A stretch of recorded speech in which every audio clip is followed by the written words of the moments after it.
अस्सलाम वालेकुम जी। सबसे पहले मैं आप लोगों का बहुत ज़्यादा शुक्रिया अदा करना चाहती हूँ जिस तरह कमेंट्स में आप मेरी हौसला अफजाई करते हैं और मेरी रेसिपीज़ को पसंद करते हैं। आज मैं बनाने लगी हूँ बहुत ही टेस्टी, बहुत ही मज़े की रबड़ी खीर और इसे बनाना बहुत आसान है। और इस दुआ के साथ हम इसको बनाना शुरू करते हैं कि जहाँ रहें हंसते रहें और हंसाते रहें। तो चलें जी, इसे मिल के बनाते हैं। और यहाँ पे देखें जी, बहुत ही मज़े की खीर बनेगी हमारी इस रेसिपी के साथ। तो इसके लिए यहाँ पे मैंने 3 टेबलस्पून के करीब चावल भिगो लिए तकरीबन 1 घंटा पहले, और इसका पानी जो सारा कुछ था मैंने ड्रेन कर दिया। दूसरी तरफ मैं चूल्हा करती हूँ ऑन।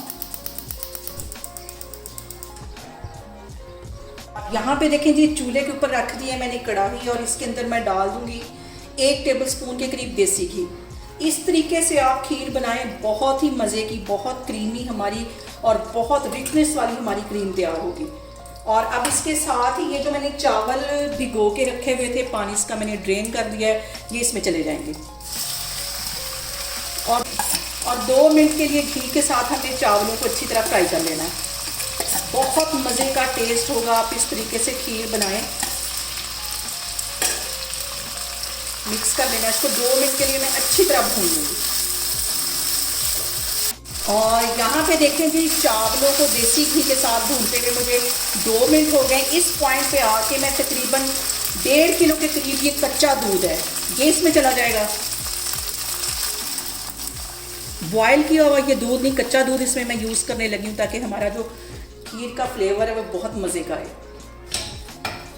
और यहाँ पे देखें जी, दूध में हल्का हल्का बॉयल आना शुरू हो गया है। अब इस पॉइंट पे आके मैं तकरीबन 4 सब्ज़ इलायची इसमें डाल दूँगी ताकि इनका जो फ्लेवर है वो भी साथ इसमें आता रहे। और इसके साथ ही तकरीबन आधी प्याली के जितना ही इसमें मैं चीनी डाल दूँगी। स्टार्ट में चीनी डालने से ये होगा कि इसका जो कलर है बिल्कुल वैसा हो जाएगा जैसा कि हम शादियों में खीर खाते हैं या बाज़ार से लेके खाते हैं, हल्का हल्का सा गोल्डन उसका कलर होता है। तो चीनी उसके साथ पकती जाएगी और इसका कलर जो है वो दूध का चेंज हो जाएगा। और यहाँ पे दूध में आ गया है बॉयल, और इसको बिल्कुल दम वाली आग पे मैं 1 घंटे के लिए छोड़ने लगी। 1 घंटे में ये हल्की आग में पकती रहेगी तो ये बहुत मज़े की बनेगी। तेज़ आग पे खीर को कभी भी नहीं बनाते, तो इसको मैं हल्की आग पे रखने लगी हूँ। आपको मैं 1 घंटे बाद दिखाती हूँ इसमें आगे कौन सी चीज़ जाती है, वो भी मैं आपको बताती हूँ। तो चलें फिर मैं आपको 1 घंटे के बाद दिखाती हूँ। और हाँ, जाते जाते सबसे जो अहम बात वो तो मैं भूल ही गई कि आपने मेरी रेसिपीज़ बनाते वक्त घबराना नहीं है। बिना स्किप किए हुए आपने मेरी वीडियोस देखनी, और अगर अभी तक आपने मेरे चैनल को सब्सक्राइब नहीं किया तो प्लीज़ उसको सब्सक्राइब करें। और यहाँ पे देखें जी, खीर को पकते हुए तकरीबन 1 घंटा हो गया। बिल्कुल हल्की आग पे मैंने इसको रखा हुआ था। अब इस पॉइंट पे आके तकरीबन 3 टेबलस्पून के करीब इसके अंदर मैं डाल दूँगी ब्रेड क्रम्स। इससे जो टेस्ट है वो बहुत मज़े का हमारा खीर का हो जाएगा। बिल्कुल ऐसे लगेगा जैसे हम रबड़ी खा रहे होते हैं। ये इसमें चली जाएगी। ये डालने के बाद इसको मज़ीद मैं 10-15 मिनट के लिए इसी तरह पकाती रहूँगी। साथ इसमें मैं चम्मच हिलाती रहूँगी ताकि जो चावल है वो अच्छी तरह क्रीमी फॉर्म में आ जाए। बहुत टेस्टी बनती है ये वाली खीर, आप लोगों ने ट्राई करनी है। और मुझे कमेंट्स में ये भी बताना है कि मैं आपके साथ किस किस्म की ज़्यादा रेसिपीज़ शेयर किया करूँ। और अभी मैं इसको ऐसे चम्मच के साथ मिक्स करती जा रही हूँ। 10 मिनट के लिए इसको ऐसे ही पकाऊँगी। आग बिल्कुल दम वाली है, तो फिर मैं आपको 10 मिनट के बाद दिखाती हूँ। और यहाँ पे देखें जी, मज़ेदार सी हमारी रबड़ी खीर बनके तैयार हो गई है।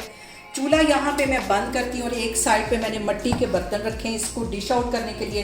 तो मैं इसको डिश आउट करती हूँ तो फिर मैं आपको दिखाती हूँ। और यहाँ पे देखें जी, मज़ेदार सी हमारी रबड़ी से भी कहीं टेस्टी हमारी खीर बनके तैयार हो गई है। बहुत इजी तरीके के साथ इसकी रेसिपी मैंने आपके साथ शेयर की है। आप लोग इसको लाजमी ट्राई करें और मुझे कमेंट्स में बताएं कि आपको मेरी रेसिपीज़ कैसी लगती हैं। और मेरी वीडियोस को ज़्यादा से ज़्यादा शेयर करें और मुझे सब्सक्राइब करें। और अपना बहुत सारा ख्याल रखें। इंशाअल्लाह ताला मैं एक और वीडियो में आपके सामने आऊँगी। अल्लाह हाफिज़।